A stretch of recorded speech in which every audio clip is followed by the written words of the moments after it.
Hello? I guess he's not there. No, he's there. Yeah, who are you answering her? Oh, yes. Sorry. Oh, Kyle. Maybe. Okay, hang on a second. Kyle, yeah. Okay. Yeah, you're talking to me. Yeah, yes. Your name is Kyle, right? Hang on one second. You're good. Desi had a question, but we're going to go with Kyle here, and then we'll get to you, Desi. Sorry. I'm trying to... So I had asked the question 2 questions ago, and then Desi asked a question. I just didn't know that you were coming back to me. Sorry. No, yeah, I was just going to address your question. Are you familiar with moving averages? Yes, somewhat. To talk with. Yeah, just look at the 200-week moving average, and that's like the true bottom. Bitcoin's never fallen below that level. And then if you want to get technical, do all the stuff that Doc said. You could also look at like the 20-day, the 50-day, and the 100-day moving averages. And you'll see, if you map those against the price, you'll see that it's bouncing off those lines. Yeah, it's just ways to get the what you're asking about. It's a technical analysis in a very simple fashion. Yeah.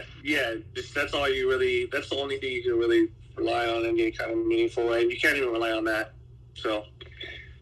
Yeah, no, I really appreciate that. I mean, so obviously, like some of the mainstream headlines and stuff reference these support levels, but I've actually come into some of these rooms in Bitcoin rooms where they're talking about support levels and where we have support levels.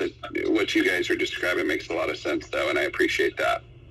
Kyle, you have to decide if you believe quantitative analysis is applicable to Bitcoin or not. Just so you know, my bias is I don't believe it's accurate at all. So therefore, I don't pay that much attention to it. I use the metrics that I told you about. Yeah, I think right. You got some good information there, I think, right, Kyle? Absolutely, yeah. Okay, awesome. Well, good luck. You're better off just buying and holding.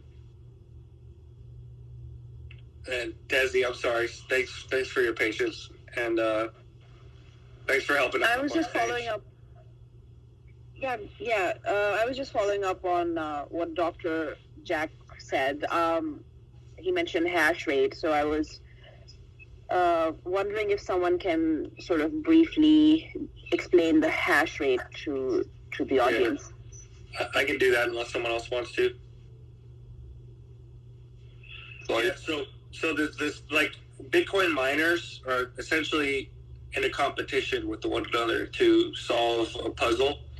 And I mean, it's not quite this simple, but you can basically think of the puzzle as being as simple as like, okay, pick a number between 1 and between 0 and infinity, right? So the only way to get the correct answer is to just guess continually, right? So each guess would essentially be like a hash, right? So what these miners are doing is they're pushing electricity through these computer processors, and these processors are just guessing random numbers, right, between 0 and infinity, and they're trying to find the correct answer to the puzzle, right?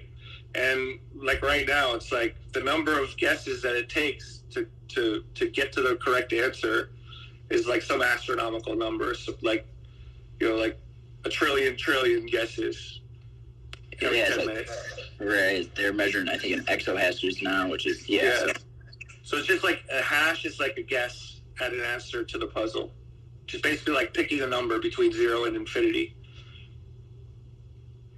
And then it's actually not infinity. It's it's like some limited number, right? So if it takes too long to get the correct answer, then there'll be a difficulty adjustment. So it'll reduce the number from, say, like, I don't know, a trillion to like a billion trillion. So that like the difficulty of arriving at the correct answer adjusts so that you average 10 minutes to the solution. Does that make sense? Yeah. Does that make sense? Yeah, that sounds good. Yeah, and then we're going off the difficulty adjustment. That's going to happen every 2 weeks, just for reference. But yeah, we don't have to get too deep into it. A hash is just a guess. Yep. At the puzzle. I do want to touch on the purpose of the difficulty level.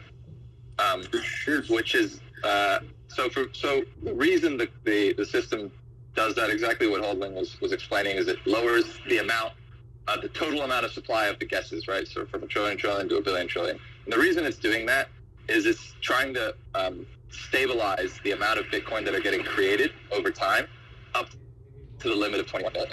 And that's basically like an algorithmic way to manage inflation of Bitcoin. And so that's what the hash rate is really up against, is it's trying to stabilize the amount of Bitcoin that are created over time. Yeah, if you kind of understand the difficulty adjustment, then you sort of understand Bitcoin and how beautiful it is. So if the hash rate is higher, does that mean there are more miners? It means there's more. Well, it means there's more hashing power. More. No, it means the network is extremely healthy. It's kind of the way if you want to take the technical stuff out, it's kind of like coming to the doctor, getting all your labs done, and the doctor telling you, look, your thyroid levels are beautiful. You're humming with gas. You don't have to worry about anything. That's really what the hash rate's all about. So it tells you that the network is extremely secure. It's decentralized. And it is also very predictive for the 12-year history of Bitcoin that prices in the next 3 to 6 months will continue to rise. But I think she's right in her assessment, though. It does mean that the factual evidence is it means there's more power going in the network, so there's more mining power. Yeah. It can mean more miners, etc.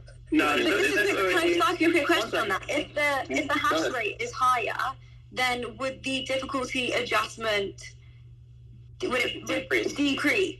No, increase. No, Increase. yeah. Increase. Yeah, because you're not going to want to make so many coins. Remember, the miners, the reason why these cycles exist is it has to do with the miners and how they get their coins out. So if miners just increase the hash rate, that would make the coins come out before the 4-year cycle. That's why the difficulty adjustment acts as an inflation rate. These are just things that Satoshi figured out when he built the algorithm so that it would function just like a regular market should function without any human intervention. So everything kind of makes sense, you know? Doc, and what do you think of this one?